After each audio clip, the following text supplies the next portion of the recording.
Falsies, welcome back to my channel. Thank you so much for watching.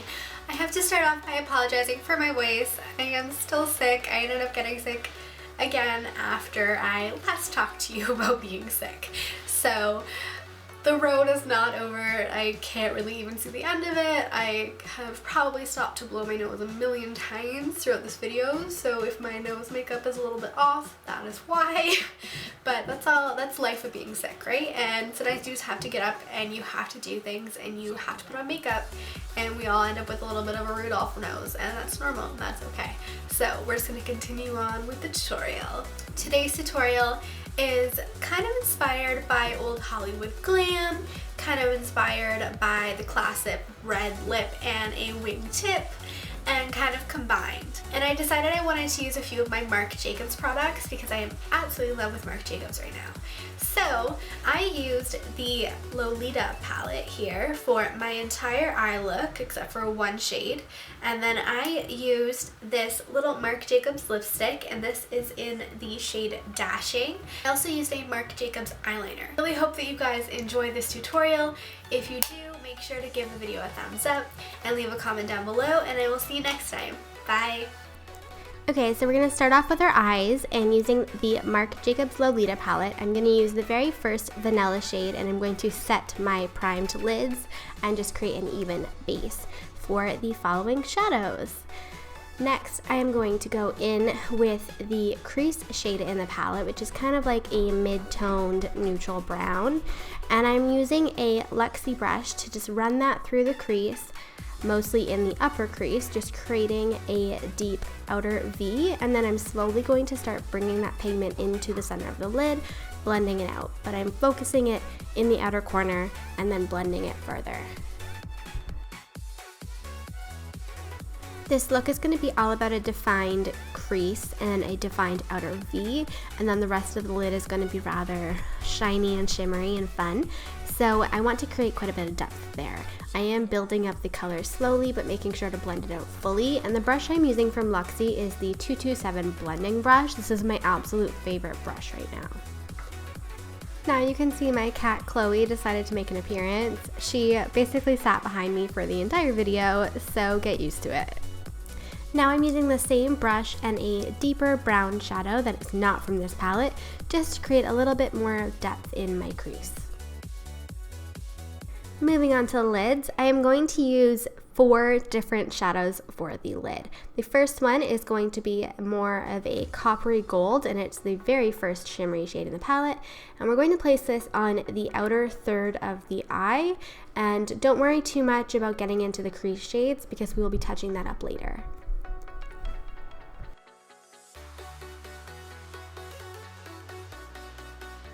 Next, we're going to take the second shimmery shade, which is more of a champagne, and we're going to place this on the inner third of the eye. And once you get into the middle, you're going to just use the side of your brush just to blend them both together. And for this, the brush that I was using was the 213 Eyeshadow brush from Luxie, and it is a fantastic brush for packing pigments onto the lid.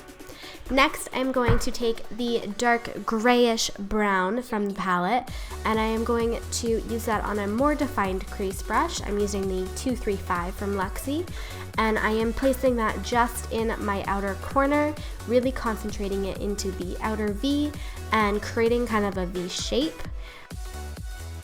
I'm really focusing on diffusing the outer edges of this color because I want it to be a clear gradient through the different shades of brown.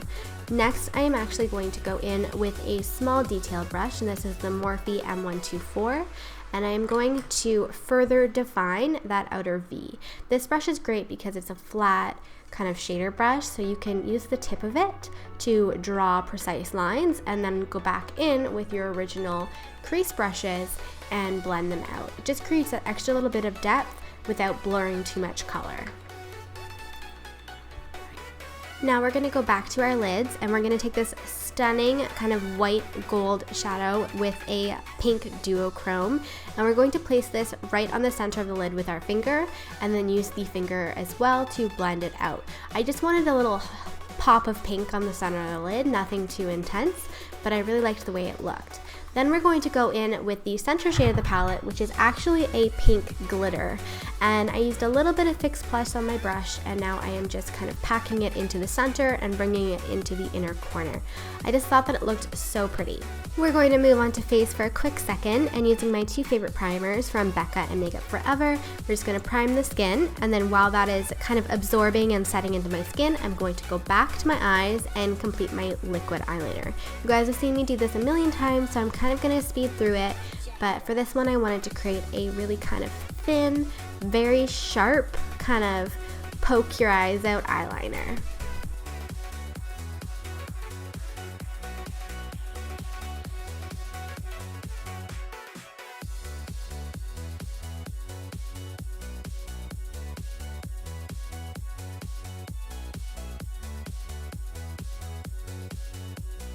Moving on to foundation, I'm going to use the Maybelline Fit Me Hydrate and Smooth, and you will notice that this shade is a little bit too dark for me, but it's actually the lightest shade that they make, and I like the formula so much that I just deal with it.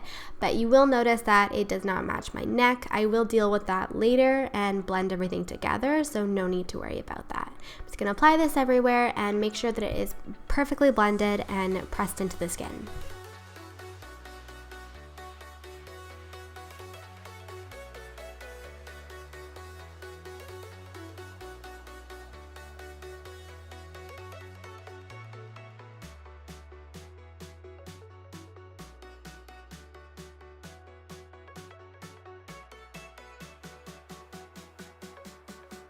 Now we're going to do something a little bit different, and we're going to do some cream contouring. I'm using the Stila Cream Contouring Duo, and this is in the shade Light, and I am addicted to this stuff. It is so creamy and so blendable and just perfect.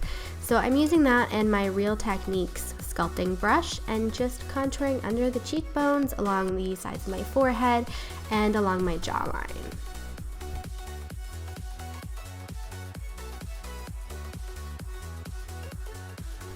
I'm really in love with this specific brush for doing cream contouring because it's the perfect shape and the perfect size to get the job done quickly and accurately, and then it blends everything out perfectly. I do go over all of my cream contouring when I'm done with a beauty blender, but that's just a little bit of a nitpicky thing. This brush is perfect and can get the job done in seconds.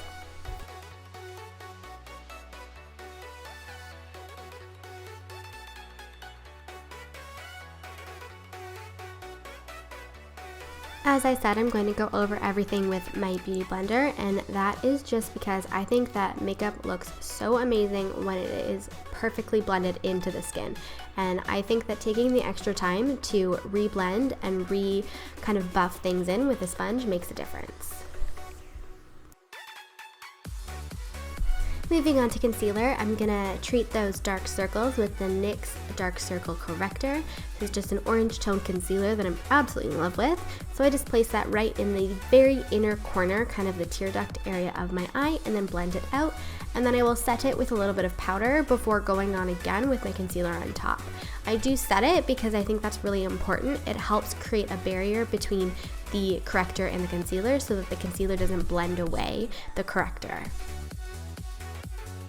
For concealer, I'm using my current favorite, the Urban Decay Naked Skin Weightless Concealer, and I am using this to highlight under the eyes, along the bridge of my nose, the middle of my forehead, Cupid's bow, and the middle of my chin.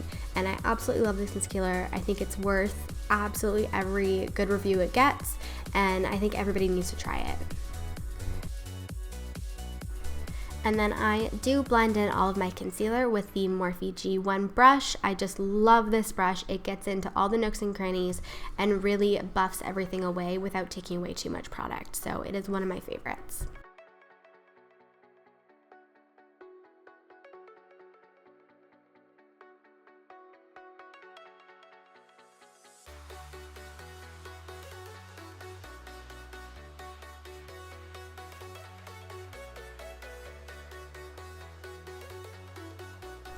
Now, while my under eyes are baking, I'm going to set the rest of my face with the Hourglass Ambient Lighting Powder in the shade Luminous Light.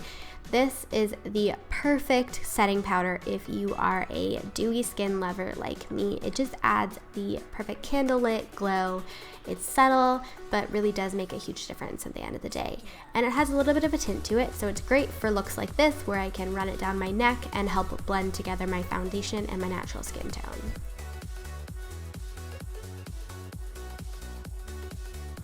Onto powder contouring, I am of course using the Kat Von D Shade and Light palette. And I'm going to use the middle shade and my Luxie Tapered Face Brush, which is my new favorite bronzer brush. And I am just going to warm up this kind of outline of my face, along my cheekbones, the forehead, along my neck, that sort of thing.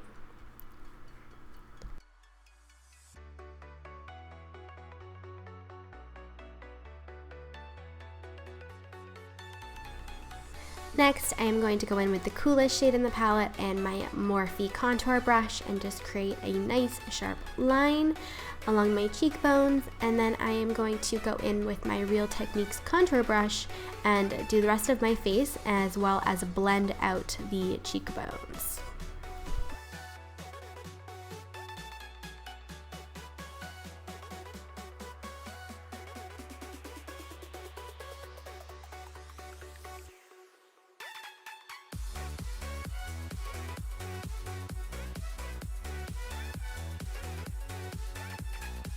Now on to contouring my nose. Even when I'm sick and my nose is not at its best shape, I have to give it a good quick contour. So I'm just grabbing a crease brush from Sonia Kashuk and running the contour shade down the sides of my bridge. Now I'm going to wipe away any excess powder underneath my eyes before baking under my contour using the Laura Mercier Translucent Setting Powder and my Beauty Blender. I'm pretty much addicted to doing this just because I think it really makes everything look so clean and well blended. Next, I'm going to move into highlighting, and I'm going to use the Kat Von D Metal Crush eyeshadow in the shade Thunderstruck, which is a gorgeous white gold. And I'm going to highlight all of the normal places, and of course, apply as much highlight as you want. You don't have to apply as much as me, or you can apply even more. It's up to you. But so cheekbones, temple, just in the center of my face at my cupid's bow, and nose and chin. And I'm also going to do my inner corners, and I'm going to highlight quite heavily there. Moving on to blush, I'm going to be using this stunning blush from Vasanti, and this is the Blush for Life Blush Duo in the shade Set for Life. It really is beautiful. One half is a matte mauve and the other is a shimmery mid-tone pink, and together they just create the perfect flush. And I'm then going to use a buffing brush to make sure that everything is blended. Now back to the eyes, I'm going to take the darkest brown shade in the palette and I'm going to smudge it along my lower lash line. I'm focusing on the outer third of the eye and taking it no further. Then I'm going to take the crease shade in the palette on my Luxie brush and I'm going to buff that out and really blend it in. And then I'm going to take the champagne shade and I'm going to place that all along the inner third of the eye, blending it into the other two colors. For mascara, I'm going to use the new Maybelline Falsies Push Up Drama, and I really do like this. It's a very small brush, which makes it fantastic for doing the lower lashes and for really coating every lash. And it does give great lift and quite a bit of volume, but it is not a very dramatic mascara, so it's not for you two-faced, better than sex lovers out there. Then I'm going to take my Marc Jacobs Highliner pencil in black just to tightline, and then moving on to lips. I'm going to use my Annabelle retractable pencil in the shade Glam Red and just kind of line and fill in my lips. And to finish it all off, I'm going to use the Marc Jacobs La Marque Lip Cream in the shade Dashing, a stunning red. And that's it. I really hope you guys liked the video.